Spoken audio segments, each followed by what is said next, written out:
So hello what's up, कैसे हैं आप सब? Good evening, good evening, good evening. हाँ जी, सब कुशल मंगल, सब एकदम टकाटक चकाचक। फटाफट बताइए। Dev, Rituja, Prerna, Neha, good evening everyone. Is everything okay? जल्दी से बताओ। Audio video all good? सब एकदम बढ़िया? फटाफट बताइए।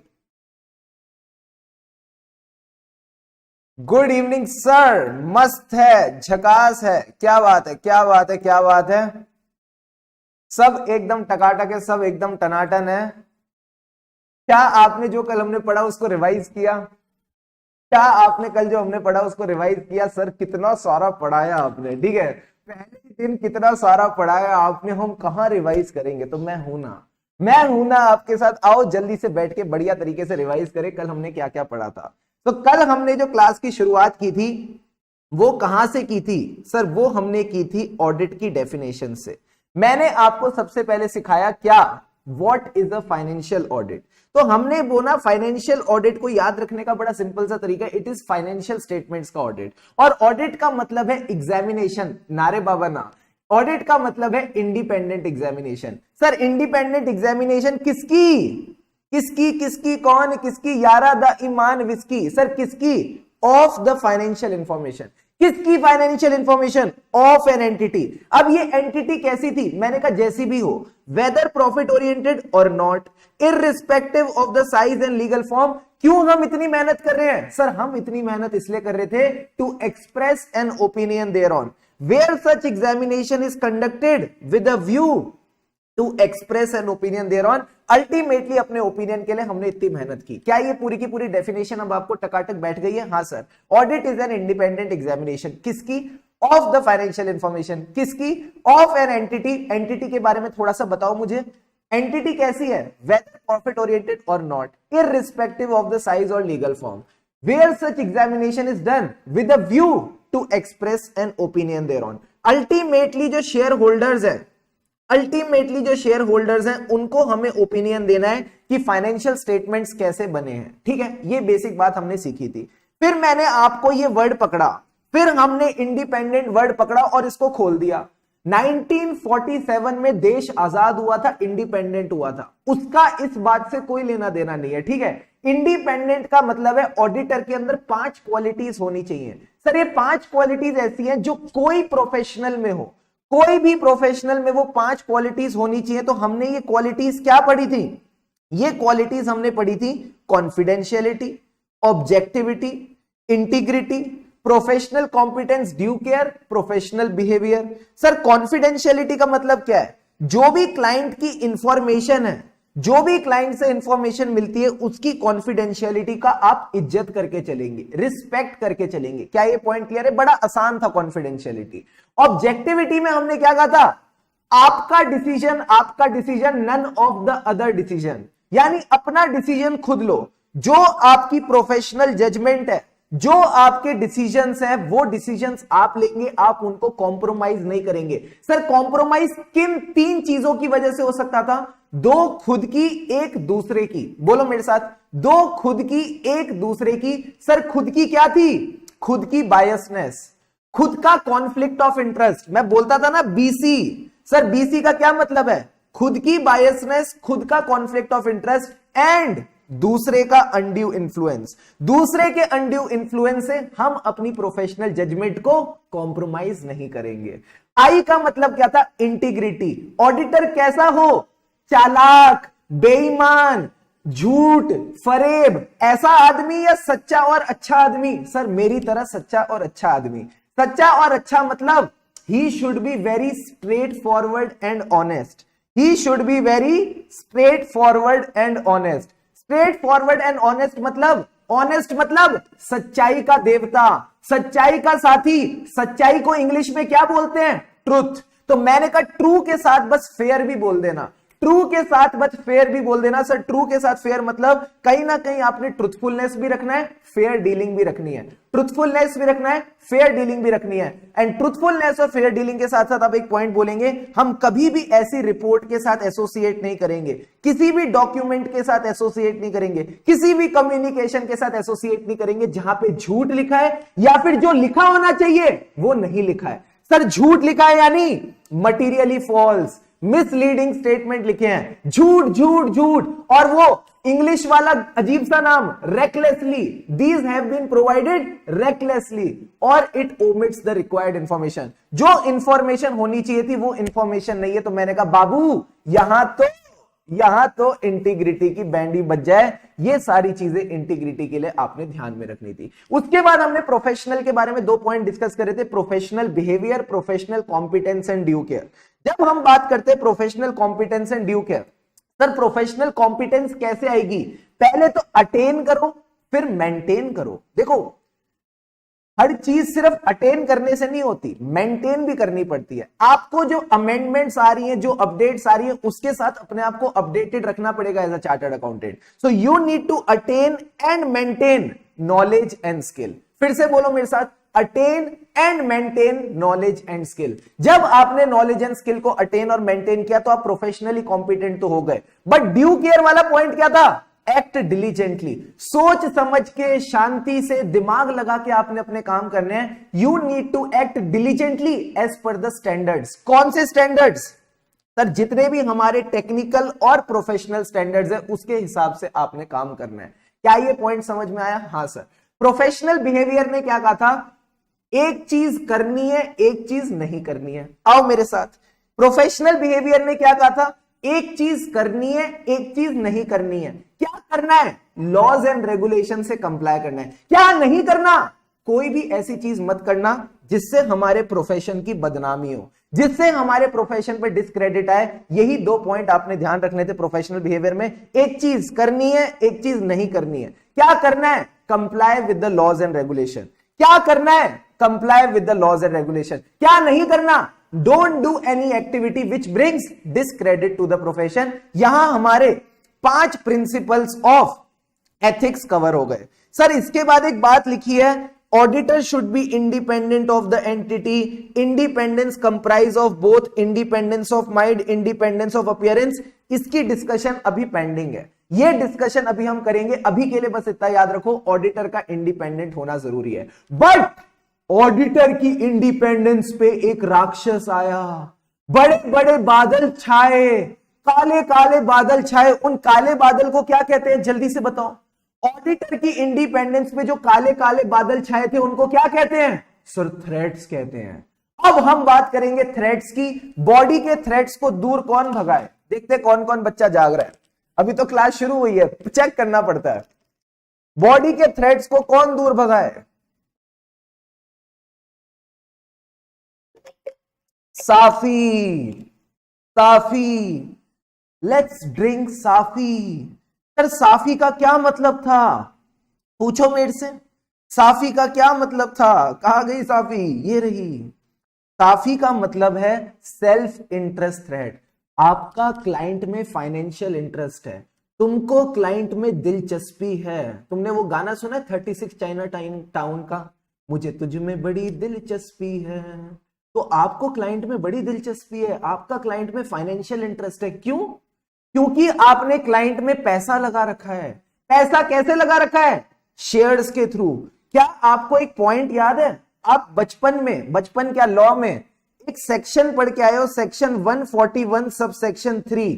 यह कहता है कि आपका अगर कंपनी के अंदर फाइनेंशियल इंटरेस्ट है, आपने कंपनी के शेयर्स होल्ड कर रखे तो आप डिस्क्वालिफाइड हो जाओगे एज एन ऑडिटर। क्या ये बात पता है? हाँ सर। तो ये कहता है डायरेक्ट फाइनेंशियल इंटरेस्ट, लोन्स और बोरोइंग्स। और बताओ सर और क्या क्या तरीके थे?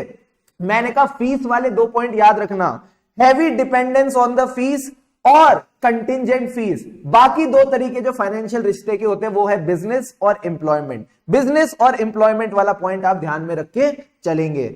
इसी के साथ साथ आपका आता है sir self review threat. Self review threat क्या कहता है? प्रवीण ने खुद पेपर लिखा, खुद ही चेक किया, तो नालायक कितने नंबर देगा? 100 में से 100। तो यही पॉइंट आपने याद रखना है, जो आपकी जजमेंट और कंक्लूजन है प्रीवियस ऑडिट और नॉन ऑडिट एंगेजमेंट में, जो आपके जजमेंट और कंक्लूजन है प्रीवियस ऑडिट और नॉन ऑडिट एंगेजमेंट में, आप खुद ही उसको रिव्यू कर रहे हो, तो बाबू ये चीज नहीं चलेगी, ये चीज नहीं चलेगी। सर इसके 2 एग्जांपल क्या थे? आप कंपनी के डायरेक्टर और ऑफिसर रह चुके हो, फिर से बोल रहा हूं, आप कंपनी के डायरेक्टर और ऑफिसर रह चुके हो, यानी आपने कंपनी में बड़ी पोजीशन पकड़ी थी, तो हो सकता है आपका कंपनी में बोलबाला चलता हो। दूसरा, जिस चीज का आप ऑडिट कर रहे हो वो आप ही ने प्रिपेयर करी है, यानी you are performing the services that are subject matter of audit. जो फाइनेंशियल स्टेटमेंट आप चेक करने आए हो वो आप ही ने बनाए हैं, जिन फाइनेंशियल स्टेटमेंट्स का आप ऑडिट करने आए हो वो आप ही ने बनाए हैं। तो अगर आप ऑडिट कर रहे हो किसका? The subject matter of audit, तो फिर आप यहां पे फंस जाओगे। फिर से 2 पॉइंट क्लियर है? हाँ sir, you have been recently the director or officer of the company. Second thing, you are providing the services which are the subject matter of audit. आप ही फाइनेंशियल स्टेटमेंट प्रिपेयर करते हो, आप ही उसका audit करते हो, तो यहां दिक्कत आएगी ही आएगी। सर इसके बाद क्या आता है? Advocacy thread. एडवोकेसी थ्रेड का क्या मतलब था? You are promoting. Advocacy threat का क्या मतलब है? करो मेरे साथ, यू आर प्रमोटिंग। किसको प्रमोट कर रहे हो? क्लाइंट इंटरेस्ट को। इस कदर, सर इस कदर को अंग्रेजी में क्या बोलते हैं? To a point. You are promoting the client's interest to a point that your objectivity is compromised. Sir इसके एग्जांपल क्या थे? एडवोकेसी थ्रेड का पहला एग्जांपल था एडवोकेट, और दूसरा एग्जांपल जो आपने इसमें ध्यान रखना था, you are dealing in the shares of the company. जो कंपनी के शेयर्स है उनको आप प्रमोट कर रहे हो, तो मैंने कहा ये प्रमोट वाले दोनों पॉइंट याद रखना। You are dealing in the shares और सिक्योरिटीज ऑफ कंपनी। दूसरा, you are acting as a advocate of the company. फिर आता है sir familiarity threat. Familiarity threat यानी ये रिश्ता क्या कहलाता है, ये रिश्ता क्या कहलाता है। तो बेसिकली अब क्या हो गया है? ला ला ला ला ला, you have formed relationship with the client. क्योंकि ये रिश्ता बन गया है, यू आर टू सिंपैथेटिक, ज्यादा सिंपैथेटिक हो गए हो। उधर से लॉस उसका होता है, आंसू आपके बहते हैं। तो मैंने कहा ये रिश्ते आए कैसे? मैंने कहा एक तो रिश्ता खून का रिश्ता, एक फर्म का रिश्ता, तीसरा रिश्ता किसका था? मैंने कहा था नहीं, बन गया। हमारे साथ स्कूल में भी होता था। सर स्कूल में क्या होता था? अगर आपका कोई दोस्त नर्सरी से लेके क्लास 10th और 12th तक आपके साथ रहता था, तो क्या आप उसके साथ भाई भाई वाली फीलिंग नहीं आती थी? जल्दी से बताओ। हाँ सर आती थी। तो मैंने कहा यही 3 चीजें आपने ध्यान रखनी है।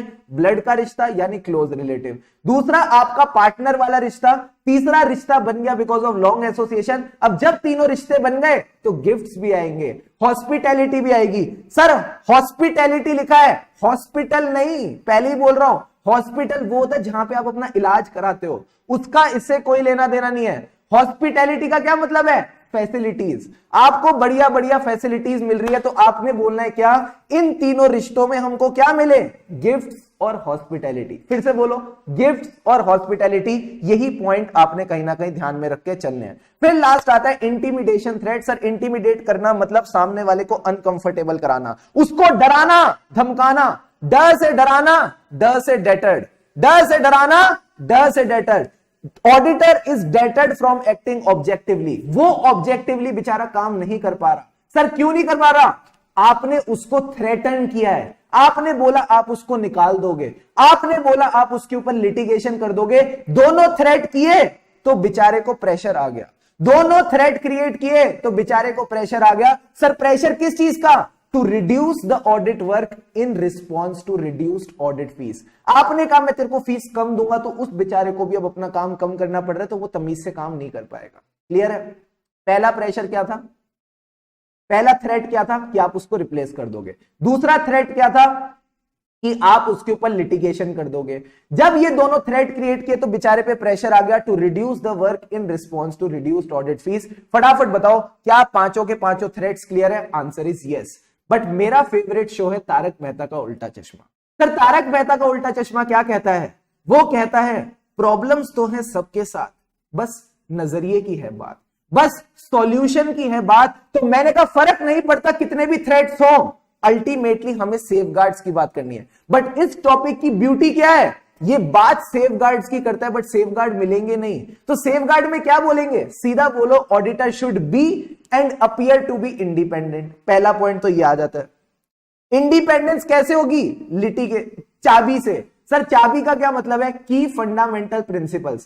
की फंडामेंटल प्रिंसिपल्स मतलब अयो प्रोफेशनल स्केप्टिसिज्म। बोलो मेरे साथ, अयो प्रोफेशनल स्केप्टिसिज्म। अयो मतलब इंटीग्रिटी, ऑब्जेक्टिविटी, प्रोफेशनल स्केप्टिसिज्म। फिर आप बोलोगे सर क्या, कल को अगर कोई थ्रेट आ जाए तो घबराना मत, आप ऑडिट एक्सेप्ट मत करना या फिर सेफगार्ड अप्लाई करना। बट अगर सेफगार्ड अप्लाई ना कर पाओ तो ऑडिट एक्सेप्ट मत करना। यही पॉइंट अपन ने डिस्कस किए थे, यही पॉइंट अपन ने डिस्कस किए थे। क्या मैं बोल सकता हूं आपको इंडिपेंडेंस की नॉलेज हो गई है? फटाफट बताओ, क्या ये इंटर रिलेशन ऑफ टॉपिक समझ आया? कहां से शुरू हुए थे, कहां पे एंडिंग करी? Is this point clear? भले ही कल हमें इस चीज को करने में 1.5 घंटा लगा, बट क्या अब 15 मिनट में हमने पूरा रिवाइज किया? फटाफट बताओ।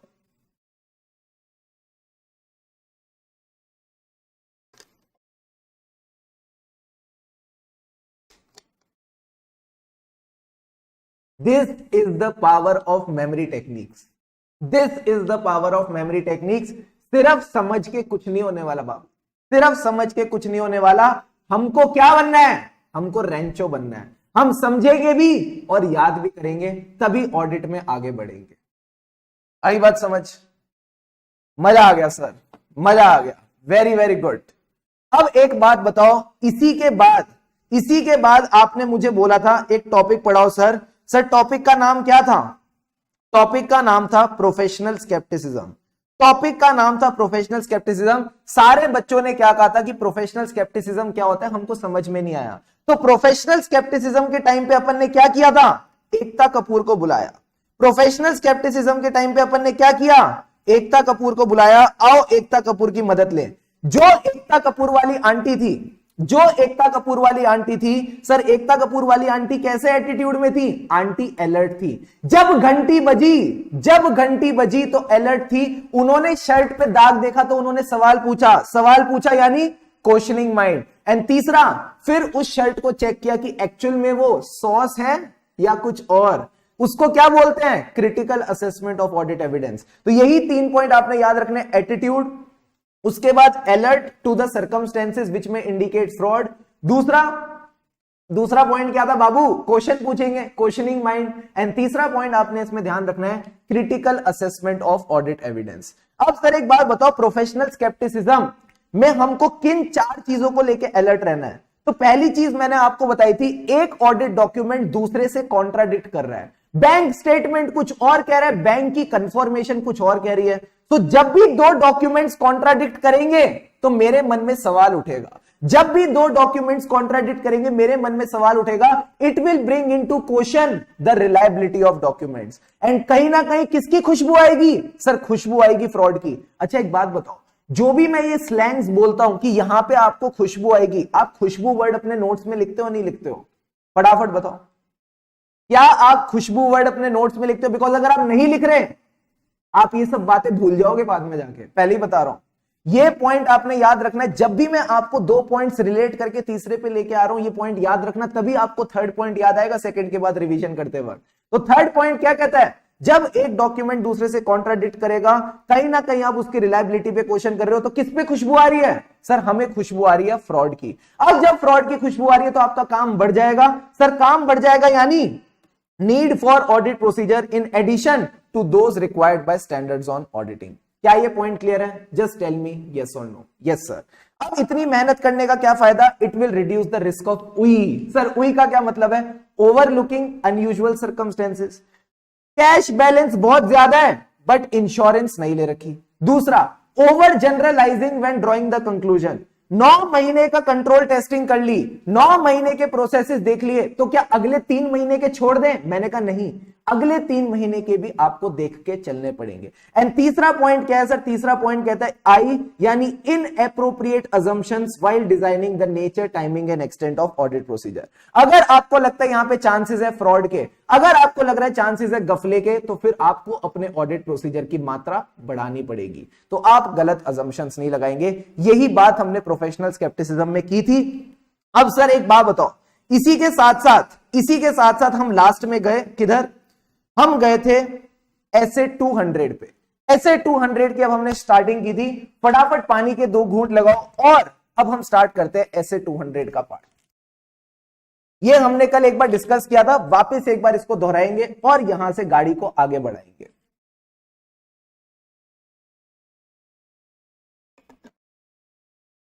चलो जी, all set, everyone ready? Yes sir. अब हम आते हैं ऐसे 200 पे।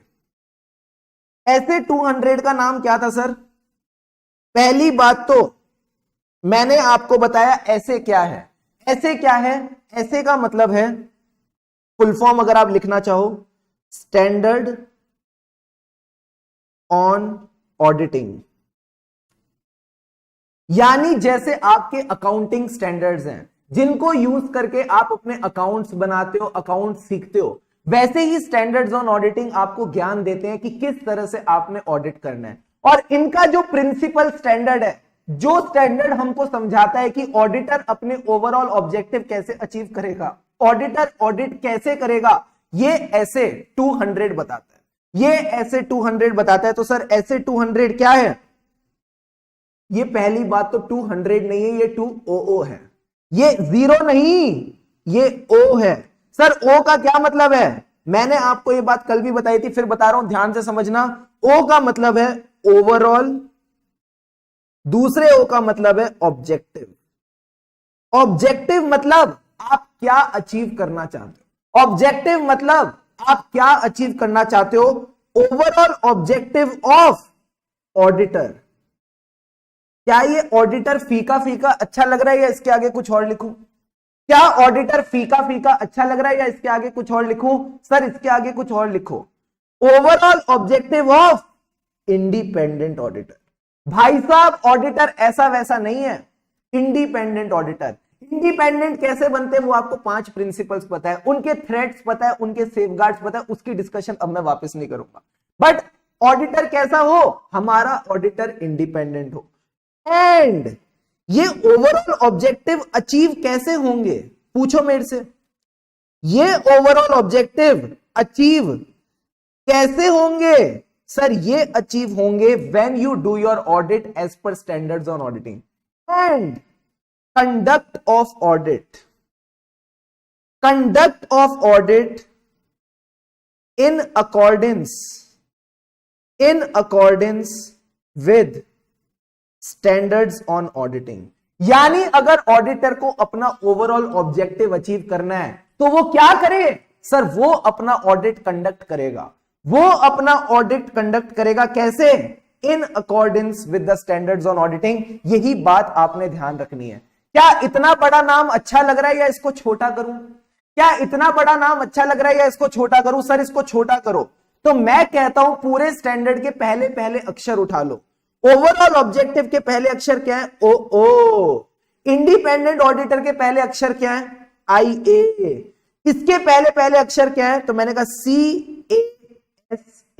तो ये क्या बन गया? सर ये बन गया उय्या कासा। ये क्या बन गया? उय्या कासा। सर उय्या कासा का क्या मतलब है? Overall objective of independent auditor. बोलो मेरे साथ, overall objective of independent auditor. And ये ओवरऑल ऑब्जेक्टिव अचीव कैसे होंगे? Conduct of audit in accordance with standards on auditing. क्या ये पॉइंट क्लियर है? Yes sir. अब सवाल उठता है ऑडिटर का ओवरऑल ऑब्जेक्टिव क्या है? ऑडिटर का ओवरऑल ऑब्जेक्टिव क्या है? तो मैंने तो ये बात आपको ऑलरेडी बता दी कि इसको शेयर होल्डर्स को अपना ओपिनियन देना है। इसको शेयर होल्डर्स को अपना ओपिनियन देना है। सर शेयर होल्डर्स को ओपिनियन किस चीज को लेके? कि फाइनेंशियल स्टेटमेंट्स ठीक बने हैं या नहीं। तो कल हमने इसकी डिस्कशन की थी, फाइनेंशियल स्टेटमेंट ठीक बने इसका क्या मतलब है? They are free from dash. They are free from dash.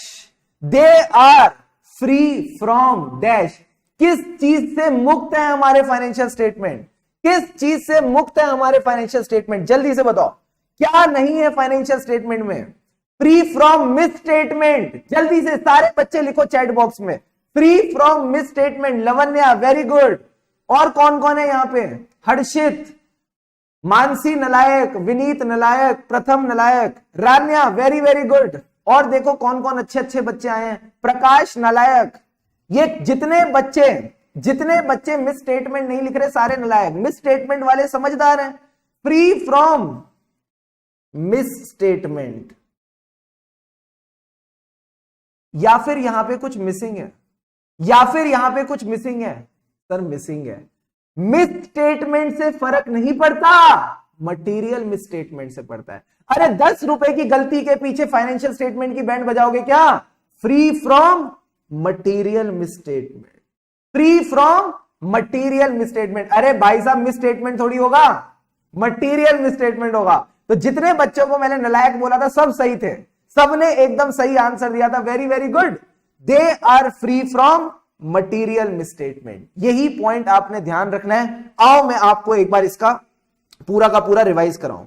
यह कहता है आपका ओवरऑल ऑब्जेक्टिव क्या है, आपको चाहिए रीजनेबल अश्योरेंस, आपको चाहिए संतुष्टि। अब सवाल उठता है रीजनेबल अश्योरेंस क्या है? क्या आपके मन में सवाल आ रहा है कि रीजनेबल अश्योरेंस क्या है? मैंने कहा हाँ आपने करेक्ट बोला था, वेरी गुड। अब इधर देखो, रीजनेबल अश्योरेंस क्या होता है?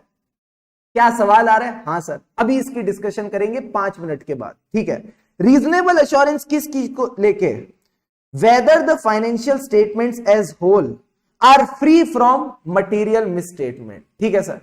अब ये मटेरियल मिस स्टेटमेंट किस चीज की वजह से हो सकती है? It can be due to fraud और it can be due to error. Fraud is intentional, error is unintentional. जब रीजनेबल अश्योरेंस मिल गई तो आप अपना ओपिनियन एक्सप्रेस कर सकते हो।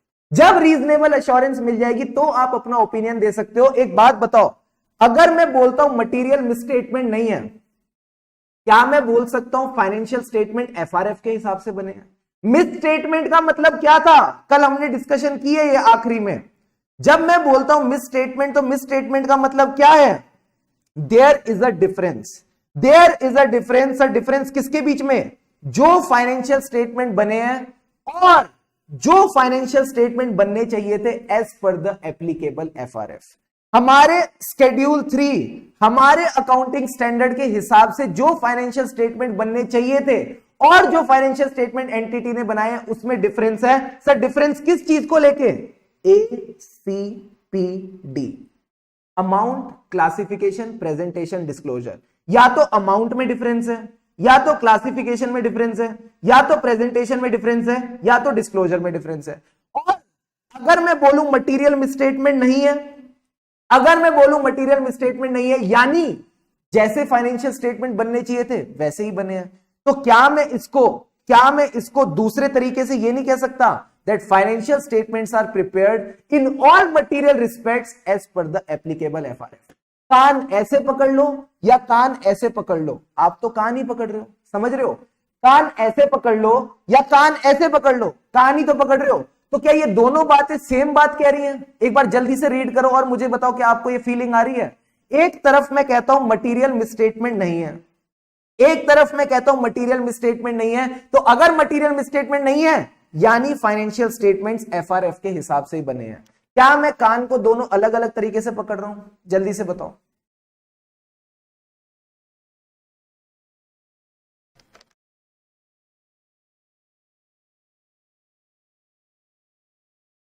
क्लियर है ये पॉइंट? क्लियर है? और जब आपने अपना ओपिनियन बना लिया कि हां फाइनेंशियल स्टेटमेंट एफआरएफ के हिसाब से बने हैं, एफआरएफ का क्या मतलब है? अकाउंटिंग स्टैंडर्ड्स और शेड्यूल 3 के हिसाब से बने हैं, तो फिर आप अपनी रिपोर्ट दे सकते हो और कम्युनिकेट कर सकते हो as per the standards on auditing.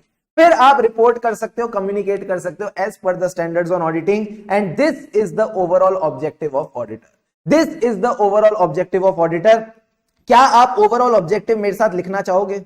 हाँ सर, हम ओवरऑल ऑब्जेक्टिव आपके साथ लिखना चाहेंगे।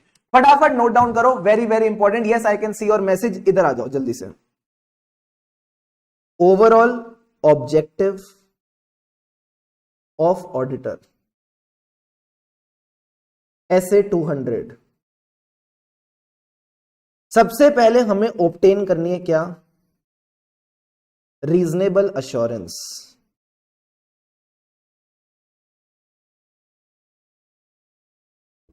किस चीज को लेके? किस चीज को लेके? अभी आप रीजनेबल अश्योरेंस का मतलब समझो। Satisfaction, we need to be satisfied. सारे बच्चे मेरे साथ लिखना, obtain reasonable assurance that the financial statements as whole are free from material misstatements।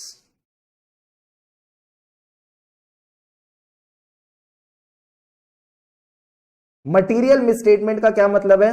जिससे यूजर्स ऑफ फाइनेंशियल स्टेटमेंट्स को फर्क पड़ता है।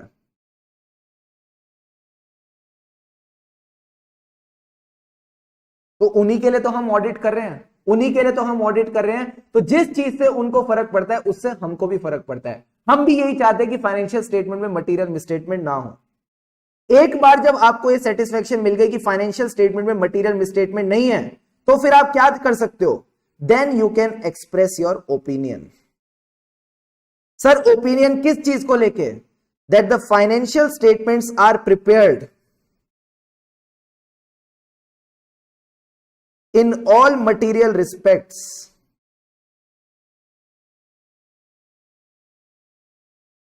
As per the applicable FRF. जैसा एप्लीकेबल एफआरएफ चाहता था वैसे ही हमारे फाइनेंशियल स्टेटमेंट्स बने हैं। ठीक है, जब आपने,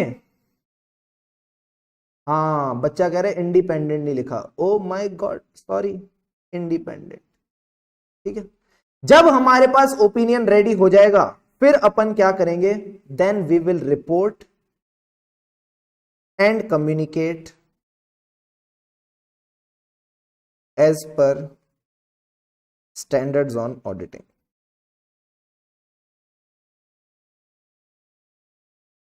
सेटिस्फेक्शन लिखा है, जल्दी से नोट डाउन करो। क्या मेरी हैंडराइटिंग अब थोड़ी साफ हुई कल से? क्योंकि कुछ बच्चों ने कहा था सर आपकी हैंडराइटिंग तो बड़ी खराब है, इससे खराब हैंडराइटिंग तो हमने आज तक नहीं देखी। क्या हैंडराइटिंग में थोड़ा सुधार आया? मैंने हैंडराइटिंग का कोर्स ज्वाइन किया तुम्हारे कहने पे।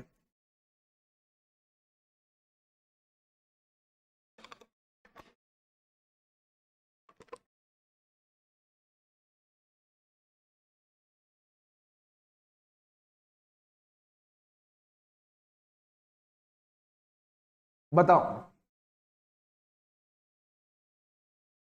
सर, बहुत अच्छी हैंडराइटिंग है, वेरी गुड सर। मटेरियल के आगे क्या लिखा है? मटेरियल रिस्पेक्ट्स, रिस्पेक्ट्स मतलब इज्जत। ठीक है, मटेरियल रिस्पेक्ट्स, मटेरियली बेसिकली वो सही है। Done sir. नहीं सर, आपकी हैंडराइटिंग तो आज भी खराब है, नालायक। तुम बोलो मेरी हैंडराइटिंग अच्छी है तो इससे मेरा ना प्रोत्साहन बढ़ेगा, इससे मुझे मोटिवेशन आएगी कि मैं अपनी हैंडराइटिंग को और अच्छा करूं। हाँ, आप तो मोती जैसी हैंडराइटिंग लिखते हो, वेरी वेरी गुड। मेरे को भी करना है सर हैंडराइटिंग का कोर्स। हाँ, ऑडिट के साथ साथ हम तुमको हैंडराइटिंग का कोर्स भी कराएंगे, वेरी वेरी गुड। आ गई बात समझ? अब इसमें दो तीन शब्द पकड़ के उनके साथ खेलना शुरू करते हैं। एफआरएफ का मतलब, एक बच्चा पूछ रहा है एफआरएफ का मतलब है, ये पता नहीं मुझे बार बार क्यों बताना पड़ रहा है, फाइनेंशियल रिपोर्टिंग फ्रेमवर्क। यानी जो आपके अकाउंटिंग स्टैंडर्ड्स हैं, जो आपका शेड्यूल 3 है, वही तो बताता है फाइनेंशियल स्टेटमेंट कैसे बनेंगे। तो उसके हिसाब से अपने फाइनेंशियल स्टेटमेंट आपने बनाने। अब कई बच्चों के मन में सवाल आता है, सर क्या ये रीजनेबल अश्योरेंस क्या है, ये सेटिस्फेक्शन कैसे मिलेगी? तो आओ मैं आपको ऑडिट के बारे में थोड़ा सा बताता हूं। देखो क्या कहता है ये रीजनेबल अश्योरेंस के बारे में, अपन ने यहां पे लिख भी रखा है। फटाफट आओ मेरे साथ, आपकी नोट्स का पेज नंबर अरे पेज नंबर कहां गया? ये रहा। देखो क्या कहता है, टू ऑब्टेन रीजनेबल अश्योरेंस। इसके पहले भी आई थिंक हमारे पास रीजनेबल अश्योरेंस के बारे में कुछ ज्ञान तो होना चाहिए। यही है। क्या कहता है देखो, ये कहता है अगर आपको रीजनेबल अश्योरेंस चाहिए, आपको सेटिस्फेक्शन चाहिए, तो आपको लगेगा क्या? Sufficient and appropriate audit evidence. Sir ये तो गेम ही हो गई हमारे साथ, ये तो गेम ही हो गई। हम रीजनेबल अश्योरेंस ढूंढने निकले थे, अब रास्ते में कौन मिल गया? हमको मिल गया sufficient and appropriate audit evidence. यानी अगर आज मैं आपको sufficient and appropriate audit evidence का मतलब बता दूं तो क्या आपको रीजनेबल एश्योरेंस का मतलब पता चल जाएगा? Answer is yes. तो सर सफिशिएंट का क्या मतलब है? सफिशिएंट का क्या मतलब है? तो मैंने लगाया भंडारा। मैंने जैसे ही भंडारा लगाया, हमारे यहां भंडारा बोलते हैं, आप क्या पता नहीं क्या बोलते हैं। भंडारे का मतलब होता है जब भी कुछ पूजा कीर्तन होती है तो लंगर बांटा जाता है। लंगर में क्या मिलता है सर? पूड़ी मिलती है, पूड़ी के साथ सब्जी मिलती है, सब्जी के साथ हलवा मिलता है, हलवे के साथ रायता मिलता है, मजा आ जाता है। ठीक है, तो मैंने लंगर लगाया।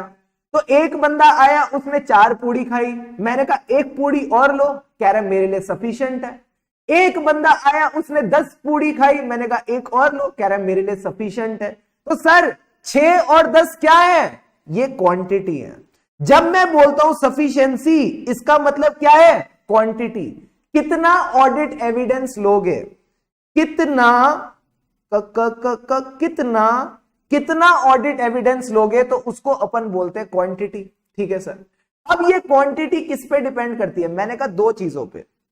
ये जो क्वांटिटी ऑफ ऑडिट एविडेंस है, this depends on 2 factors mainly. Sir कौन से 2 फैक्टर्स पे डिपेंड करती है? ध्यान से सुनते जाना, ध्यान से सुनते जाना। ये बातें आपकी नोट्स में ऑलरेडी लिखी हुई, अभी मेरे साथ समझ लो। पहला फैक्टर कहती है risk of material misstatement. Risk of material misstatement. दूसरा ये किस पे डिपेंड करती है? मैंने कहा दूसरा ये डिपेंड करती है क्वालिटी ऑफ ऑडिट एविडेंस पे। क्वालिटी ऑफ ऑडिट एविडेंस पे। अब सबके मन में एक सवाल, ये कमबख्त रिस्क ऑफ मटेरियल मिसस्टेटमेंट क्या होता है? आओ मैं आपको समझाऊं। रिस्क ऑफ मटेरियल मिसस्टेटमेंट मतलब chances. Risk of material misstatement मतलब chances that financial statements are materially misstated. Financial statements are materially misstated, यानी उनमें फाइनेंशियल स्टेटमेंट्स में मटेरियल मिसस्टेटमेंट है बिफोर ऑडिट। अभी तो ऑडिट शुरू भी नहीं हुआ, अभी तो पार्टी शुरू भी नहीं हुई, उससे पहले ही फाइनेंशियल स्टेटमेंट में मटेरियल मिसस्टेटमेंट है। इधर देखो, बहुत इंपॉर्टेंट कॉन्सेप्ट है। अब ये जो रिस्क ऑफ मटेरियल मिसस्टेटमेंट है, ये कहता है कि व्हाट आर द चांसेस कि फाइनेंशियल स्टेटमेंट में पहले ही मटेरियल मिसस्टेटमेंट है। तो अगर ये चांसेस ज्यादा होंगे, अगर ये चांसेस ज्यादा होंगे, तो बताओ क्वांटिटी क्या लोगे? ज्यादा लोगे, कम लोगे? जल्दी से बताओ। अगर ये चांसेस कि फाइनेंशियल स्टेटमेंट में मटेरियल मिसस्टेटमेंट है ये ज्यादा है, तो आपकी जो क्वांटिटी ऑफ ऑडिट एविडेंस है वो ज्यादा होगी या कम होगी? फटाफट बताओ। क्वांटिटी ज्यादा लोगे, कम लोगे? कितना एविडेंस इकट्ठा करोगे? सबने एकदम बढ़िया बोला, ज्यादा। सबने एकदम सही बात बोली। सर इस केस में हमें ज्यादा ऑडिट एविडेंस लेना पड़ेगा। We will require more audit evidence in this case. Very very good. क्या आपको रिस्क ऑफ मटेरियल मिसस्टेटमेंट और सफिशिएंसी का रिलेशन क्लियर हुआ? If the risk of material misstatement is higher, you need more audit evidence. If the risk of material misstatement is less, you need less audit evidence. ये बात basically आपने ध्यान में रख के चलनी है। ठीक है सर। अब बात करते हैं क्वालिटी ऑफ ऑडिट एविडेंस की। मैं आपको 2 ऑप्शन देता हूं सर। ठीक है, 2 ऑप्शन सिंपल से हैं, ये आपको याद नहीं रखने, just for your understanding purpose मैं आपको दे रहा हूं। ठीक है, आधे बच्चों के मुंह में पानी आ जाएगा। अगर मैं बात करूं क्वालिटी ऑफ ऑडिट एविडेंस की, टुडे यू हैव 2 ऑप्शंस। एक तरफ घी वाले पराठे रखे हैं, एक तरफ नॉन घी पराठे रखे हैं। किसकी क्वांटिटी आप ज्यादा खा पाओगे? किसकी क्वांटिटी आप ज्यादा खा पाओगे? जल्दी से बताओ, किसकी क्वांटिटी आप ज्यादा खा पाओगे? घी वाले पराठों की क्वांटिटी ज्यादा खा पाओगे या नॉन घी वालों की क्वांटिटी ज्यादा खा पाओगे?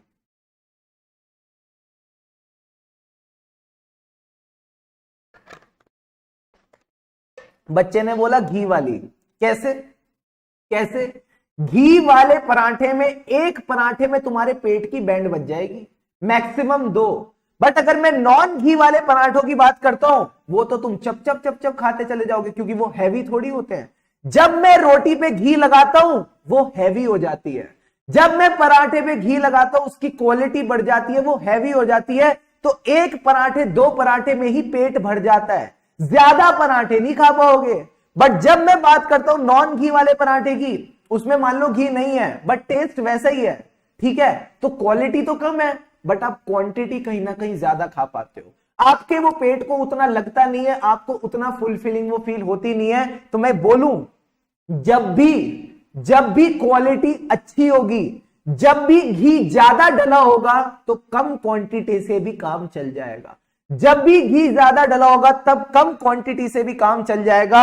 सो whenever the quality is higher, whenever the quality is higher, even less quantity will be sufficient, even less quantity will be sufficient। क्या ये कॉन्सेप्ट समझ आया? जल्दी से बताओ हाँ या ना। क्या ये कॉन्सेप्ट समझ आया? जल्दी से बताओ हाँ या ना। हाँ, क्वालिटी मतलब अच्छी क्वालिटी है, तो अगर अच्छी क्वालिटी का ऑडिट एविडेंस है तो कम एविडेंस से भी काम चल जाएगा। अब सवाल उठेगा क्वालिटी चेक कैसे करेंगे, अब सवाल उठेगा चेक कैसे करेंगे, तो आओ जल्दी से इधर कंटिन्यू करते हैं। अब इधर कंटिन्यू करते हैं, अगला पार्ट है एप्रोप्रिएटनेस। इससे पहले मैं आपको एक बार सफिशिएंसी रिवाइज करा देता हूं। सफिशिएंसी का क्या मतलब था? क्वांटिटी। ये क्वांटिटी 2 फैक्टर पे डिपेंड करती है, risk of material misstatement plus quality of audit evidence. एक से क्या होता है? एक से क्वांटिटी बढ़ती है, एक से क्वांटिटी कम घटती है। अगर रिस्क ज्यादा है, चांसेस ज्यादा है कि फाइनेंशियल स्टेटमेंट में मटेरियल मिसस्टेटमेंट है बिफोर ऑडिट, तो आप ज्यादा क्वांटिटी इकट्ठी करोगे। बट अगर क्वालिटी अच्छी है ऑडिट एविडेंस की, तो कम क्वांटिटी में भी काम चल जाएगा। तो आप बस इतना याद रखो, रिस्क ऑफ मटेरियल मिसस्टेटमेंट ज्यादा होने से ज्यादा एविडेंस इकट्ठा करना पड़ता है, और अगर क्वालिटी अच्छी हो तो कम एविडेंस में भी काम चल जाएगा। यही 2 पॉइंट आपने बस ध्यान में रखने हैं। फटाफट बताओ, क्या ये पॉइंट क्लियर है? हाँ सर। अब सवाल आता है क्या? Appropriateness of audit evidence. Appropriateness of audit evidence. Sir appropriateness का क्या मतलब है? एप्रोप्रिएटनेस का मतलब है क्वालिटी। अब ये क्वालिटी किस पे डिपेंड करती है? ये 2 फैक्टर मैं अब आपको बताने जा रहा हूं, ये 2 फैक्टर मैं अब आपको बताने जा रहा हूं। Quality of audit evidence. लिखने का समय दूंगा, अभी चुपचाप बस मेरी बात सुनते जाओ। हाँ, लिखने का समय दूंगा, Riddhi just relax baby, calm down calm down, थोड़ा सा समझ के फिर लिखते हैं, काम डाउन। अब इधर देखो, क्वालिटी ऑफ ऑडिट एविडेंस ये किन 2 फैक्टर्स पे डिपेंड करती है? सर ये डिपेंड करती है 2 चीजों पे, रेलिवेंस एंड रिलायबिलिटी। अभी मैं थोड़ा आपका दिमाग खोलने वाला हूं, चुपचाप फोकस करना अगले 5 मिनट, ठीक है सर। रेलिवेंस का क्या मतलब है? रेलिवेंस का क्या मतलब है? इसके लिए अपन एक एग्जांपल लेते हैं, एग्जांपल ऑफ डेटर्स। क्या आपने डेटर्स का नाम सुना है, जिनको आप क्रेडिट सेल करते हो? हाँ सर। ये जो डेटर्स हैं इनकी वैल्यू है मान लो 1000 रुपए, ठीक है सर। अब ये जो 1000 रुपए के डेटर्स हैं, मैनेजमेंट ने आपको बैलेंस शीट में कहा डेटर्स हैं 1000 रुपए। तो सर 1000 रुपए का क्या मतलब है? मैनेजमेंट आपसे कुछ बातें कहना चाहता है। सर क्या क्या बातें कहना चाहता है? पहली बात, 1000 रुपए के डेटर्स एग्जिस्ट करते हैं। दूसरी बात, इन 1000 रुपए के डेटर्स पे हमारी एंटिटी की राइट है। तीसरी बात, ये जो 1000 रुपए के डेटर्स है ये कंप्लीट है, हमने कुछ भी ओमिट नहीं किया है। And the 4th point is valuation. जो वैल्यू हमने 1000 रुपए की बताई है ये एकदम टकाटक है। क्या मैं ऐसा बोल सकता हूं? हाँ सर। डेटर्स कितने हैं? डेटर्स है 1000 रुपए के। जब आपके फाइनेंशियल स्टेटमेंट में लिखा है डेटर 1000 रुपए के, तो आपने 4 बातें मान ली। क्या? कि 1000 रुपए के डेटर एग्जिस्ट करते हैं as on the balance sheet date, ठीक है। 31 मार्च 2023 को 1000 रुपए के डेटर्स एग्जिस्ट करते हैं। साथ ही साथ एंटिटी के पास राइट है। सर राइट किसको लेके? Right to recover ₹1000 from these debtors. ये एंटिटी के पास राइट है। Plus complete, nothing has been omitted. इसमें से कुछ भी ओमिटेड नहीं है, सारे डेटर्स हमने इसमें कंप्लीटली कवर करे हैं। वैल्यूएशन का क्या मतलब है? वैल्यूएशन का मतलब है जो डेटर्स की वैल्यू थी उसमें से provision for doubtful debts, provision for doubtful debts हमने अच्छे से लेस किया है, तभी इसकी वैल्यू निकल के आई है, तभी इसकी वैल्यू निकल के आई है। क्या ये चार बातें मैनेजमेंट लिख के देता है? फटाफट बताओ, क्या ये चार बातें फाइनेंशियल स्टेटमेंट में मैनेजमेंट लिख के देता है? Answer is no. ये बातें मैनेजमेंट के दिल की हैं और तुम वो समझ लेते हो, तुम वो समझ लेते हो। मैं इनको क्या नाम दूं? मैं इनको क्या नाम दूं? सर आप इनको एक बड़ा अच्छा नाम दो जिसका नाम है क्या? असर्शंस। इनका नाम है असर्शन। सर असर्शन किस चीज से बना है? एजर्ट करने से, बोलने से। अगर मैं बोलता हूं ऑडिट इजी है तो मैं एजर्ट कर रहा हूं कि ऑडिट इजी है। तो मैनेजमेंट भी जब लिखता है डेटर्स 1000 रुपए के हैं तो मैनेजमेंट एजर्ट कर रहा है, एजर्शन दे रहा है कि 1000 रुपए के डेटर्स एग्जिस्ट करते हैं, 1000 रुपए की मेरी राइट है टू रिकवर दिस अमाउंट, 1000 रुपए की अमाउंट कंप्लीट है प्लस 1000 रुपए की वैल्यू है। तो ये बातें क्या है? सर ये मैनेजमेंट की रिप्रेजेंटेशंस है, ये मैनेजमेंट की रिप्रेजेंटेशंस है जो फाइनेंशियल स्टेटमेंट में कहीं ना कहीं छुपी हुई है। अब अगर आपको मैं बोलता हूं डेटर की वैल्यू चेक करो तो आप क्या चेक करोगे? आप ये सारी चीजें चेक करोगे। आप चेक करोगे क्या वो एक्चुअल में एग्जिस्ट करते हैं कि नहीं, क्या हमारे पास एक्चुअल में उनकी राइट है टू रिकवर दिस अमाउंट, क्या ये 1000 रुपए कंप्लीट है कि नहीं, प्लस इसकी जो वैल्यूएशन है वो ठीक है कि नहीं। क्या आपको समझ आ रहा है मैं क्या कहने की कोशिश कर रहा हूं? जब मैंने बोला 1000 रुपए के डेटर चेक करो तो चेक क्या करोगे? डेटर या उसकी असर्शन? सर हम उसकी असर्शंस चेक करते हैं, हम कभी भी अकाउंट बैलेंस को चेक नहीं करते, हम कभी भी पीएनएल के आइटम को चेक नहीं करते, हम उसकी असर्शंस को चेक करते हैं। जो बातें उसके अंदर छुपी हुई हैं उनको चेक करते हैं कि 1000 रुपए के डेटर एक्चुअल में एग्जिस्ट करते हैं या नहीं करते हैं, क्या एंटिटी की उसके ऊपर कोई राइट है या नहीं है, क्या एक्चुअल में वो कंप्लीट है कि नहीं है, क्या उनकी वैल्यू सही है कि नहीं है। इसको अपन बोलते हैं असर्शंस। क्या ये बात समझ आई? क्या ये बात समझ आई? हाँ सर। तो अभी मैंने आपको एक सिंपल सी बात बताई कि हर चीज की कुछ असर्शंस होती है। हाँ सर असर्शंस होती है। वो असर्शंस इंपॉर्टेंट क्यों है? क्योंकि अल्टीमेटली उन्हीं को चेक करना है। अब मेरा आप सबसे सवाल, कैसे पता लगाओगे कोई डेटर एग्जिस्ट करता है कि नहीं करता? आपने उसको सेल्स करी होंगी। इधर देखो, इधर देखो, इधर देखो, अभी चैट बॉक्स को छोड़ दो, अभी मेरे पास देखो। अगर आपको चेक करना है डेटर एग्जिस्ट करते हैं कि नहीं, मतलब आपने उनको सेल्स करी होंगी। जब भी सेल्स करी होंगी आपने उनको इनवॉइस किया होगा। हाँ सर। तो यहां पे मैं चेक कैसे कर सकता हूं? मेरे पास यहां पे इनवॉइस हो सकता है। दूसरी चीज, जब मैंने डेटर को सेल करी तो मेरे पास उसका परचेज ऑर्डर आया होगा। हाँ सर। तो मैं यहां पे पीओ देख सकता हूं, जो उसने मेरे को परचेज ऑर्डर दिया कि शुभम केसवानी जी आप ये माल हमको भेज दो, तो मैं उसका पीओ देख सकता हूं कि उसने मुझे परचेज ऑर्डर भेजा कि नहीं भेजा। ठीक है सर। फिर मैंने उसको इनवॉइस किया। साथ ही साथ एज अ ऑडिटर मैं डेटर को चिट्ठी लिख सकता हूं, मैं डेटर को मेल डाल सकता हूं कि डेटर एक बात बताओ 31 मार्च को आपका ये बैलेंस था कि नहीं, तो मैं डेटर से कंफर्मेशन ले सकता हूं। हाँ सर। तो ये सारी चीजें क्या है? ये एग्जिस्टेंस को प्रूव कर रही है, ये एग्जिस्टेंस को प्रूव कर रही है। तो यहां एग्जिस्टेंस मेरा चेक हो जाएगा। हाँ सर।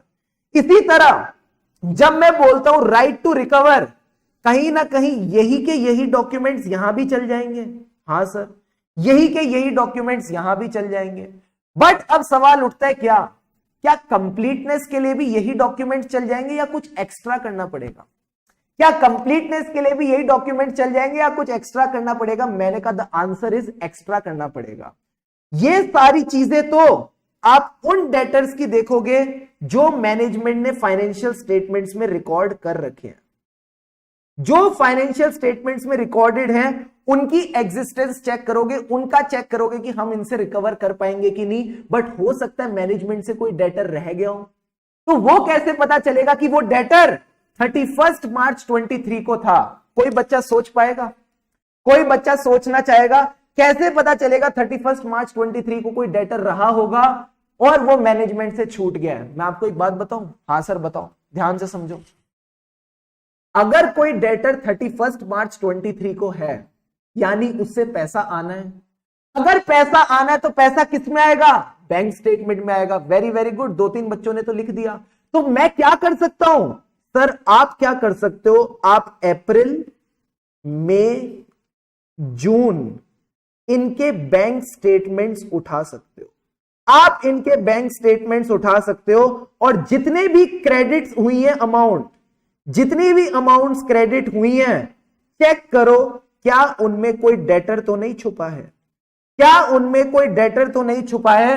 ये आपको हेल्प करेगा इन अंडरस्टैंडिंग कि क्या कोई डेटर है जो एंटिटी से रिकॉर्ड करना रह गया हो। क्या ये बात समझ आई? क्या ये बात समझ आई? जल्दी से बताओ यस और नो। कंप्लीटनेस तक बताओ लिख के, क्या कंप्लीटनेस वाली बात समझ आई?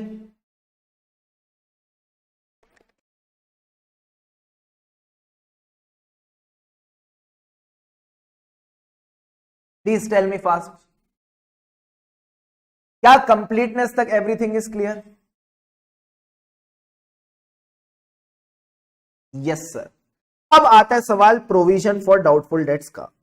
हम जो प्रोविजन बनाते हैं ये आपने अकाउंट्स में भी सीखा है, it depends on the ageing of the debtors. Sir ageing का क्या मतलब है? डेटर कितने टाइम से ड्यू है। Some debtors are due for less than 6 months, some are due for 6 months to 1 year, some are due for 1 year to 3 year and some are due for more than 3 year। जितना पुराना debtor उतना ज्यादा provision बनेगा, जितना पुराना debtor उस हिसाब से उसका प्रोविजन बनेगा। तो मैंने कहा यहां पे हम डेटर की एजिंग लेंगे, उस एजिंग के हिसाब से हम चेक करेंगे कि एक्चुअल में प्रोविजन सही से बना है या नहीं, एक्चुअल में प्रोविजन उस हिसाब से सही से बना है कि नहीं। तो मैं एक बात बोलूं, जैसी अजर्शन वैसा आपको ऑडिट एविडेंस इकट्ठा करना पड़ रहा है, जैसी अजर्शन वैसा आपको ऑडिट एविडेंस इकट्ठा करना पड़ रहा है। हर अजर्शन के लिए हर ऑडिट एविडेंस नहीं चलेगा। जब आपको एग्जिस्टेंस चेक करनी थी तो आपने इनवॉइसेस लिए, उसका परचेज ऑर्डर देखा, अपना सेल्स ऑर्डर देखा, साथ ही साथ उससे कंफर्मेशन ली। फिर आपको चेक करना था राइट टू रिकवरी, फिर आपने वही चीजें उठाई तो इससे ये भी पता चल गया। इसी के साथ कंप्लीटनेस चेक करनी थी तो मैंने कहा कोई डेटर छुपा हुआ हो सकता है जो एंटिटी ने दिखाया नहीं। तो मैंने क्या करे, सब्सीक्वेंट बैंक स्टेटमेंट देखे, अप्रैल का बैंक स्टेटमेंट देखा, मई का बैंक स्टेटमेंट देखा, जून का बैंक स्टेटमेंट देखा। तो उसके हिसाब से मैंने देखा कि कहीं कोई क्रेडिट आया हो तो हो सकता है वो डेटर का हो जो इन्होंने रिकॉर्ड ना किया हो। इसके बाद जब बात आई वैल्यूएशन की तो मैंने कहा वैल्यूएशन में मुझे चेक करना है प्रोविजन ठीक से बनाया है कि नहीं। तो वो प्रोविजन इन सब चीजों पे डिपेंड थोड़ी करेगा, वो इसकी एजिंग पे डिपेंड करेगा। तो क्या मैं बोलूं, आप अजर्शन के हिसाब से रेलिवेंट ऑडिट एविडेंस ले रहे हो। फिर से बोल रहा हूं, ध्यान से समझना। आप क्या कर रहे हो, ये जो अजर्शंस हैं कि ये एग्जिस्ट करता है, एंटिटी की राइट है, कंप्लीट है, वैल्यू सही है, जैसी अजर्शन वैसा ऑडिट एविडेंस, जैसी अजर्शन वैसा ऑडिट एविडेंस, यानी your audit evidence should be relevant to the assertion, your audit evidence should be relevant to the assertion. इतनी सी बात समझाने के लिए मुझे ये सारी डिस्कशन आपके साथ करनी पड़ी। फटाफट बताओ क्या ये पॉइंट क्लियर है, यस और no? Please tell me fast. Assertion का क्या मतलब है सर? अजर्शन का मतलब है ऐसी चीजें जो मैनेजमेंट ने कही और तुमने सुन ली। मैनेजमेंट ने कहा डेटर्स है 1000 रुपए के, इसका क्या मतलब है? 1000 रुपए के डेटर एग्जिस्ट करते हैं, अजर्शन नंबर 1। 1000 रुपए के डेटर पे आपकी राइट है, अजर्शन नंबर 2। 1000 रुपए के डेटर कंप्लीट है, कोई डेटर छूटा नहीं है, अजर्शन नंबर 3। एंड फोर्थ पॉइंट क्या है? 1000 रुपए की वैल्यू ठीक है, इस वैल्यू में कोई दिक्कत नहीं है, अजर्शन नंबर 4। ये सारी क्या हो गई सर? ये अजर्शंस हैं और कुछ नहीं है। क्या रेलिवेंस वाला पॉइंट समझ आया? फटाफट बताओ यस और नो। हाँ सर, क्लियर है, क्लियर है, क्लियर है, क्लियर है। यस, अप्रैल, मई और जून कब के? ऑब्वियस ही बात है 2023 के। 31 मार्च के बाद के आप लोगे तभी आपका काम होगा, और कोई तरीका नहीं है। ठीक है सर। अब सवाल उठता है किसका? रिलायबिलिटी का। बस लास्ट टॉपिक, बस लास्ट टॉपिक, उसके बाद मैं आपको लिखने का टाइम दूंगा। रिलायबिलिटी मतलब क्या आप ऑडिट एविडेंस पे भरोसा कर सकते हो या नहीं? क्या आप ऑडिट एविडेंस पे भरोसा कर सकते हो? More discussion more discussion in ऐसे 500, ऐसे 500 में इसकी डिस्कशन और ज्यादा होगी। ठीक है, फटाफट इसको नोट डाउन करते जाओ और मुझे बताते जाओ, हम आगे बढ़ते जाएंगे। Quickly note it down. जैसे ही पार्ट 1 हो जाए मुझे बताना पार्ट 1 डन, फिर मैं आपको पार्ट 2 नीचे दिखाऊंगा। फटाफट इसको नोट डाउन करो।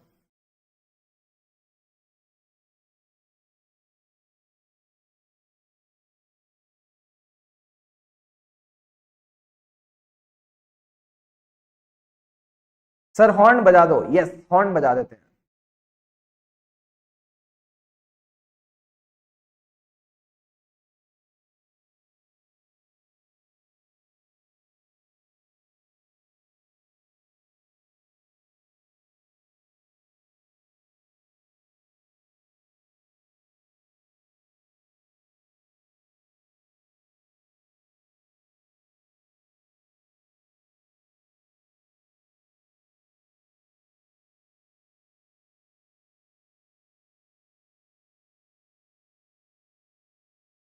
Note it down. Part 1 done, जल्दी से बताओ। This part is done for all. अब पार्ट 2 लिख लो।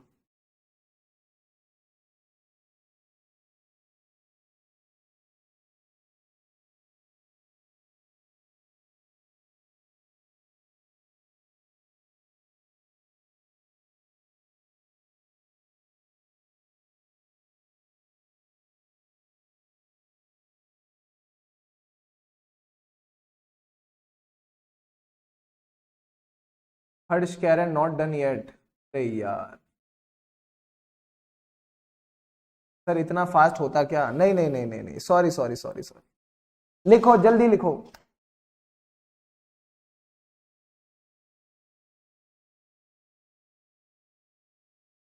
इधर आओ इधर आओ, सारे बच्चे लिखो। मैं गौरी का डाउट लेता हूं। गौरी गौरी गौरी गौरी गौरी गौरी गौरी कहती है डेटर की कंप्लीटनेस के लिए क्या करो?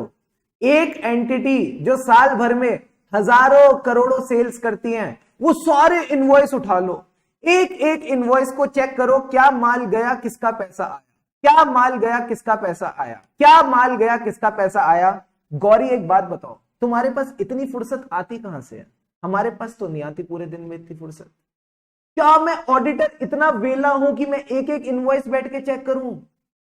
कैसी बातें करती हो गौरी? गौरी गौरी गौरी गौरी गौरी गौरी एक एक इनवॉइस चेक करूंगा कि इसका पैसा आया इसका पैसा आया। इससे अच्छा मैं बैंक स्टेटमेंट देख लूं, इससे अच्छा मैं बैंक स्टेटमेंट देख लूं कि बैंक स्टेटमेंट में किस किसका पैसा आया, जिसका पैसा आया क्या वो मेरा डेटर था?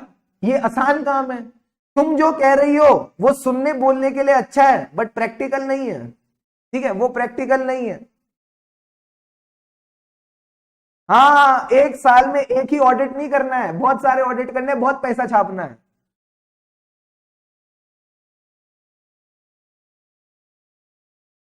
अब जल्दी से बताओ क्या ये पॉइंट क्लियर है? फटाफट बताओ। तुमको जितना बताया जा रहा है ना अभी उतना देखो, फ्रॉड पकड़ने चले हो। अभी तुमको नींबू शरबत बनाना नहीं आता, तुम वर्जिन मोइटो कैसे बनाओगे? मुझे एक बात बताओ। अभी तुम नींबू शरबत बनाना तो सीखो, फिर वर्जिन मोइटो सिखाएंगे तुमको। अभी पहले बेसिक लेवल पे चलो, पहले 1 2 3 सीख लो, फिर मैं तुमको वेक्टर अलजेब्रा कराऊंगा। ठीक है, हो गया। अब बच्चों ने बोल दिया नेक्स्ट पेज, जिसने नहीं लिखा भाई तुम अपनी स्पीड बढ़ाओ। ठीक है, फटाफट यहां से नोट डाउन करो।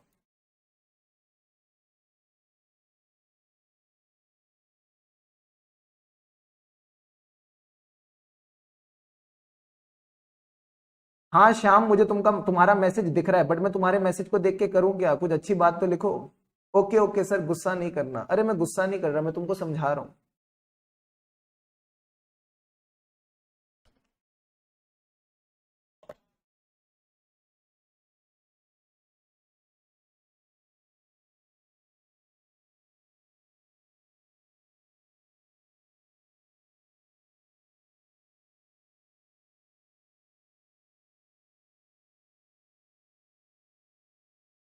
एई का मतलब है ऑडिट एविडेंस। एई कहां लिख दिया मैंने? अच्छा, जब मैं बोलता हूं ना तो तुम सुनते नहीं हो। ए का मतलब है ऑडिट एविडेंस। यहां पे लिख दूं, तुमको और आसानी हो जाएगी। ए audit evidence.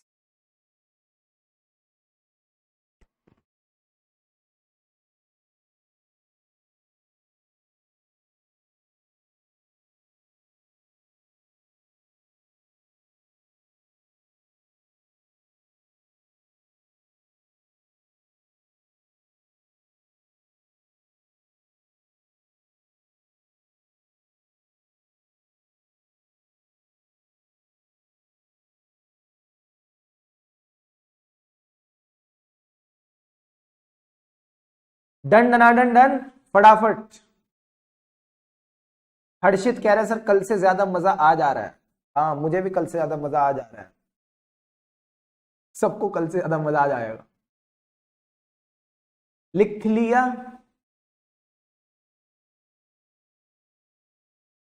Ageing of debtor लिखा यार, एजिंग ऑफ डेटर्स। डेटर्स कितने बुढ़े हो चुके हैं।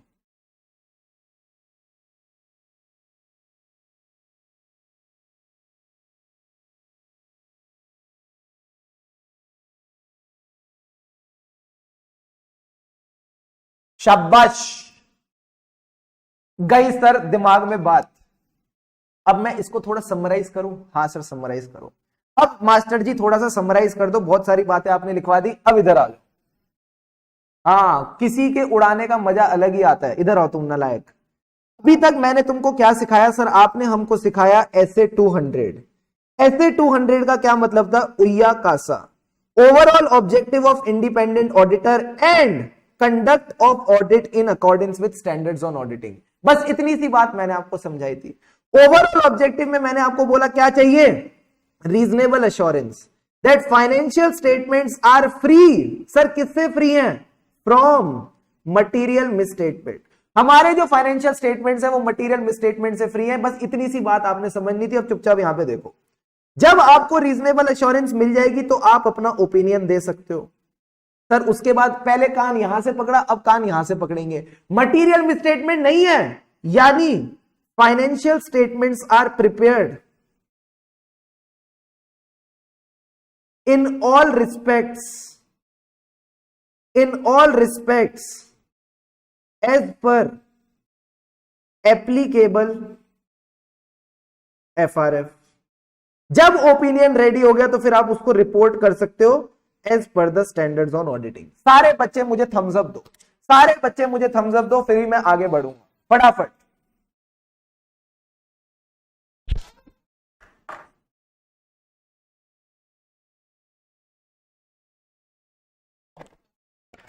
विक्रम ने मुझे पकड़ लिया, विक्रम ने मुझे पकड़ लिया। अब देखते बाकी बच्चे कहां फंसते हैं, देखते कितने नालायक आए हैं क्लास में। Very very good. संजय नालायक, कशिश नालायक, प्रियांशी नालायक, और देखो कितने नालायक आए हैं।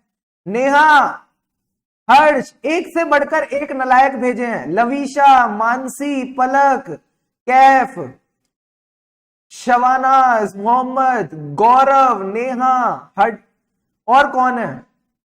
अब जाके इन्होंने मुझे पकड़ा, अब जाके इन्होंने मुझे पकड़ा। Kaif Khan very good, Prakash very good, Dushyant very good. तुम दुष्ट नहीं हो, तुम बड़े ही अच्छे इंसान हो। Gaurav very good. अरे बाबू, ये रिस्पेक्ट्स होगा या material respects? Sir material respects. क्या कर रहे हो, क्या कर रहे हो master ji? In all material respects as per the applicable FRF. तो ये पॉइंट आपने बस ध्यान में रख के चलने। फिर मैंने आपसे पूछा रीजनेबल एश्योरेंस कैसे मिलेगी, कैसे मिलेगी सेटिस्फेक्शन? सर ऑडिट एविडेंस से। ये सेटिस्फेक्शन मिलेगी ऑडिट एविडेंस से। मैंने कहा ऐसा वैसा ऑडिट एविडेंस नहीं है, sufficient and appropriate audit evidence. Sufficient and appropriate evidence. Oh sorry Dushyant, sorry. अब इधर देखो सर, सफिशिएंट एंड एप्रोप्रिएट का क्या मतलब है? सफिशिएंट एंड एप्रोप्रिएट का क्या मतलब है? सफिशिएंट का मतलब होता है क्वांटिटी। Very very good. ये क्वांटिटी किस पे डिपेंड करती है? दो चीजों पे, रिस्क ऑफ मटेरियल मिसस्टेटमेंट क्या चांसेस है फाइनेंशियल स्टेटमेंट में मटेरियल मिसस्टेटमेंट हो। दूसरा, ये डिपेंड करती है क्वालिटी ऑफ एविडेंस पे। अगर रिस्क ऑफ मटेरियल मिसस्टेटमेंट ज्यादा है तो क्वांटिटी ज्यादा लगेगी, अगर क्वालिटी अच्छी है तो क्वांटिटी कम लगेगी। तो एक चीज क्वांटिटी को बढ़ाती है, एक चीज क्वांटिटी को घटाती है। Very very good. अब आती है बात एप्रोप्रिएटनेस की। एप्रोप्रिएटनेस मतलब quality of audit evidence. Quality का मतलब है रेल रेल। क्वालिटी का क्या मतलब है? Rail rail. Sir rail rail मतलब, एक रेल का मतलब है रेलिवेंस, एक का मतलब है रिलायबिलिटी। आई बात समझ? ये दो पॉइंट्स बेसिकली मैंने आपको सिखाए। अब रेलिवेंस किस सेंस में? Audit evidence is relevant to the assertion being tested. जिस असर्शन की आप टेस्टिंग कर रहे हो उसके हिसाब से आपने देखना है कि ये रेलिवेंट है या नहीं। रिलायबिलिटी मतलब क्या मैं इस पे भरोसा कर सकता हूं या नहीं। इतनी सी बात मैंने आपको समझाई। क्या यहां तक सारी बातें क्लियर हैं? फटाफट बताओ यस और no. Are you ready for the next topic? सारे बच्चे रेडी लिखेंगे। अब सारे बच्चे रेडी लिखेंगे, फटाफट बताओ।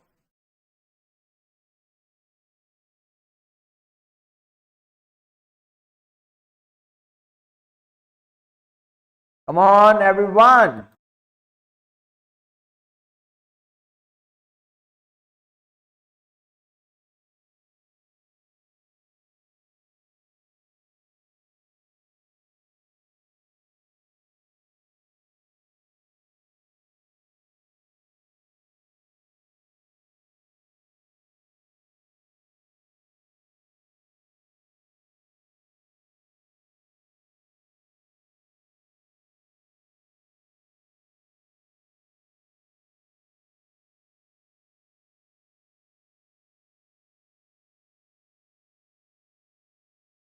मैं कह रहा था आधे बच्चे बिंगो खा के आते हैं। सर बिंगो खा के आते हैं मतलब बिंगो की एड आती थी ना, ईट फिर रिपीट, ईट फिर रिपीट। मैंने कम से कम 10वीं बार ये पॉइंट समझाया है। 11वीं बार बच्चा कहता है रिपीट। अरे भाई तुम कर क्या रहे हो? तुम कर क्या रहे हो? कम से कम 10 बार मैंने यही सेम चीज बता दी। पहले पहले पढ़ाई, फिर वो लिखवाई, लिखवाने के बाद वापस रिपीट कराई। अब बच क्या गया? बिंगो, ईट फिर रिपीट, ईट फिर रिपीट। कोई पॉइंट समझ में नहीं आया तो वो पूछो, मैं तुमको बताऊंगा। बट तुम ऐसे थोड़ी है कि कभी भी कुछ भी मजे लोगे, ठीक है? So that is how it should work. Got it sir? अब सवाल आता है कि आपने हमको जो पढ़ा है वो नोट्स में कहां लिखा है, तो देखो क्या कहता है। You have to obtain reasonable assurance, auditor shall obtain sufficient and appropriate evidence to reduce the audit risk to an acceptably low level. आप अपने ऑडिट रिस्क को कहीं ना कहीं एक एक्सेप्टेबल लो लेवल पे नीचे लेके आना चाहते हो। And draw reasonable conclusion on which to base the auditor's opinion. क्या मैं आपको ऑडिट का एक बार प्रोसेस समझाऊं? हाँ सर, एक बार प्रोसेस समझाओ हमको। फटाफट देखो सर ऑडिट का प्रोसेस क्या है। अगर आज आपको कोई पूछे ऑडिट का प्रोसेस क्या है तो ध्यान से समझना, ऑडिट का पूरा प्रोसेस समझ में आता आ गया। अब ये देखो, पहले तो ऑडिटर ऑडिट एक्सेप्ट करेगा। पहले तो auditor will accept the audit कि भाई हां आज से मैं तुम्हारा ऑडिट करता हूं। फिर ऑडिटर क्या करेगा? वो करेगा इसकी प्लानिंग। जैसे आप अपने सीए इंटर के एग्जाम्स की प्लानिंग करते हो, पहले हम अकाउंट्स पढ़ेंगे, फिर हम लॉ पढ़ेंगे, फिर हम टैक्सेशन पढ़ेंगे, फिर कॉस्टिंग पढ़ेंगे। ये भी क्या करेगा सर? ये भी प्लानिंग करेगा। अब ये प्लानिंग किसकी करेगा? आप प्लानिंग करते हो nature, timing and extent of studies. ये प्लानिंग करेगा किसकी? नेचर, आपको लिखने की जरूरत नहीं, अभी समझते जाओ, and extent of audit procedures. यानी जिन तरीकों से इसको ऑडिट एविडेंस मिलेगा, अभी कुछ लिखने की जरूरत नहीं है, बस समझो। जिन चीजों से, जिन तौर और तरीकों से इसको ऑडिट एविडेंस इकट्ठा करना है, ये उन ऑडिट प्रोसीजर्स की प्लानिंग करेगा। जब इसने प्लानिंग कर ली आपकी तरह, अब आप क्या करते हो? सर अब हम पढ़ाई करते हैं। तो ये भी क्या करेगा? ये भी अपने ऑडिट प्रोसीजर्स परफॉर्म करेगा। He will also perform the audit procedures. He will also perform the audit procedures. मुझे एक बात बताओ, इसने ऑडिट प्रोसीजर्स करे क्यों थे? इसने ऑडिट प्रोसीजर्स करे क्यों थे? सर ऑडिट एविडेंस इकट्ठा करने के लिए। तो अगला स्टेप क्या होगा? सर अगला स्टेप होगा कलेक्शन ऑफ ऑडिट एविडेंस। जो इसके ऑडिट एविडेंस इसको चाहिए, उस ऑडिट एविडेंस को ये इकट्ठा करेगा, उस ऑडिट एविडेंस को ये ऑब्टेन करके चलेगा, इसीलिए इसने अपने ऑडिट प्रोसीजर्स को परफॉर्म किया। अब जब ऑडिट एविडेंस आ चुका है, then he will evaluate. Sir क्या इवेल्युएट करेगा? क्या ये sufficient and appropriate audit evidence है कि नहीं? क्या ये सफिशिएंट एंड एप्रोप्रिएट एविडेंस है कि नहीं? यानी इसकी क्वांटिटी एडिक्वेट है, इसकी क्वालिटी ठीक है। इसकी क्वांटिटी एडिक्वेट है, इसकी क्वालिटी ठीक है, यानी अब ये क्या कर रहा है? सर ये इसके ऊपर कंक्लूजन निकालेगा, and based on the conclusion, एक बार अगर इसको लगता है सफिशिएंट एंड एप्रोप्रिएट एविडेंस है, रीजनेबल अश्योरेंस मिल गई है, मैंने बोला इवेल्युएट करेगा सफिशिएंट एंड एप्रोप्रिएट एविडेंस, तुमने क्या सुना? Reasonable assurance. रीजनेबल अश्योरेंस भी तो सफिशिएंट एंड एप्रोप्रिएट एविडेंस ही थी, तो ब्रैकेट में आप कहने को लिख सकते हो कि ये चेक करेगा रीजनेबल अश्योरेंस मिली या नहीं। जैसी रीजनेबल अश्योरेंस मिलेगी तो ये क्या देगा? ऐसे 200। पहली लाइन रीजनेबल अश्योरेंस के नीचे क्या आता था? ओपिनियन। तो फिर ये अपना ओपिनियन फॉर्म करेगा एंड रिपोर्ट करेगा as per the standards on auditing. फिर ये अपना ओपिनियन फॉर्म करेगा और रिपोर्ट करेगा as per the standards on auditing. क्या ऑडिट का चक्रव्यूह क्लियर है? जल्दी से बताओ हाँ या ना। इज द ऑडिट चक्रव्यूह clear to all of you? पहले क्या किया? ऑडिट एक्सेप्ट किया, फिर सारे टीम मेंबर्स के साथ बैठे प्लान किया कि ऑडिट एविडेंस कैसे कैसे इकट्ठा करेंगे। ऑडिट एविडेंस को इकट्ठा करने की प्रक्रिया को क्या कहते हैं? Audit procedures. He will perform the audit procedure. जब ऑडिट प्रोसीजर्स परफॉर्म करे तो क्या मिला? Audit evidence. He will obtain the audit evidence. फिर ऑडिट एविडेंस को इवेल्युएट किया कि सफिशिएंट एंड एप्रोप्रिएट है कि नहीं, यानी चेक कर रहा है रीजनेबल अश्योरेंस मिली या नहीं। जैसी रीजनेबल अश्योरेंस मिली, ओपिनियन दिया एंड रिपोर्ट किया as per the standards on auditing. फटाफट इसको नोट डाउन करो। Giving you 30 seconds, your time starts now. शुरू हो जाओ गुरु, please note it down fast.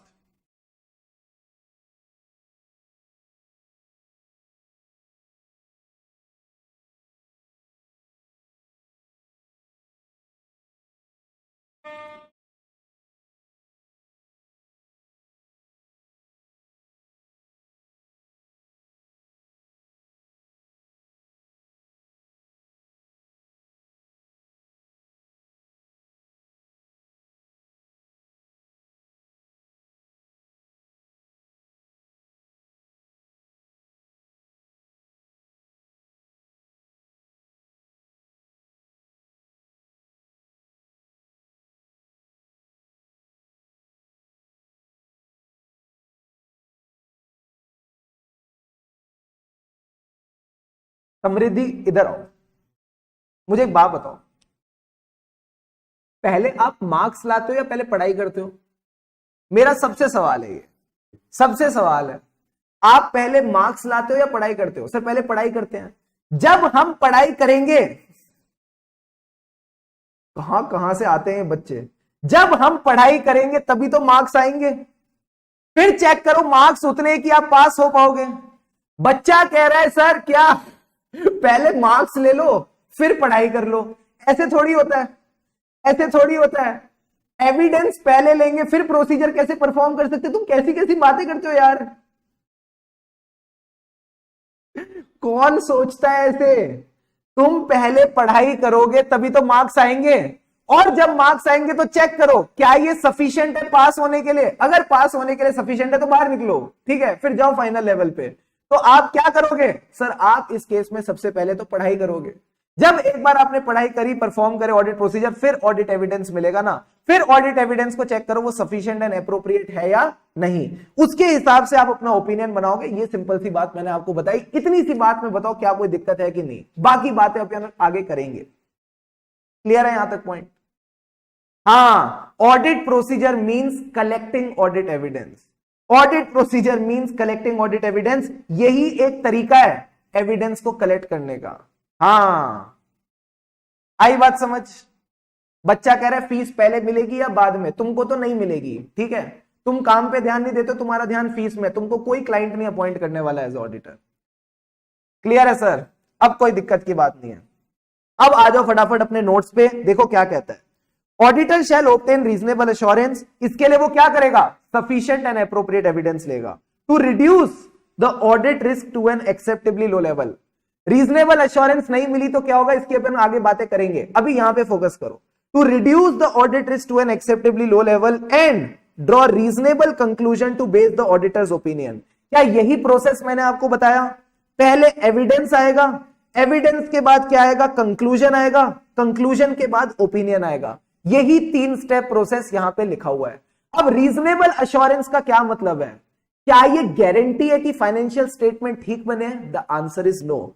It is a high but not an absolute level of assurance.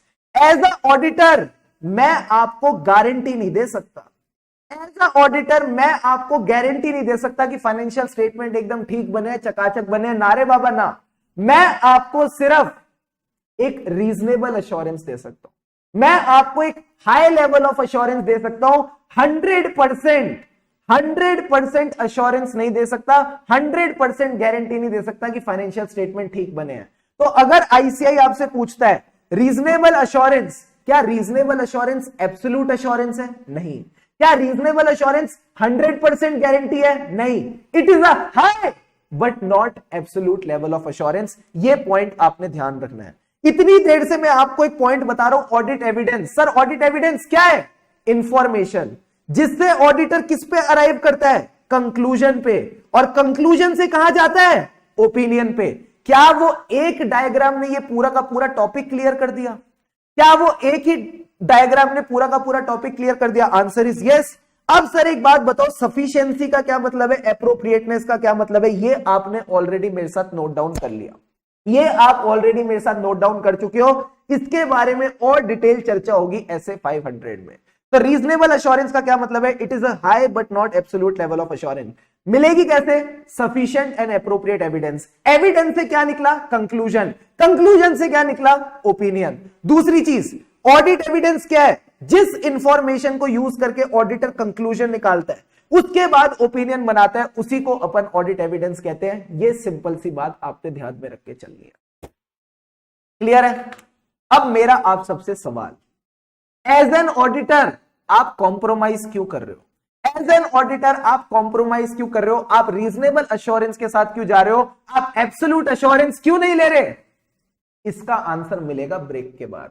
इसका answer मिलेगा break के बाद। So will be right back after the break. 15 minutes का break है, 15 मिनट के ब्रेक के बाद आओ और मैं आपको इसका आंसर देता हूं, क्यों ऑडिटर को रीजनेबल एश्योरेंस लेनी है, क्यों ये बेचारा एब्सोल्यूट एश्योरेंस नहीं ले पाता कि फाइनेंशियल स्टेटमेंट में कोई मटेरियल मिसस्टेटमेंट नहीं है। तो जाओ, relax yourself, refresh yourself, and after the break मैं आपको इसका जवाब बताता हूं। बड़ा ही मजेदार टॉपिक आने वाला है।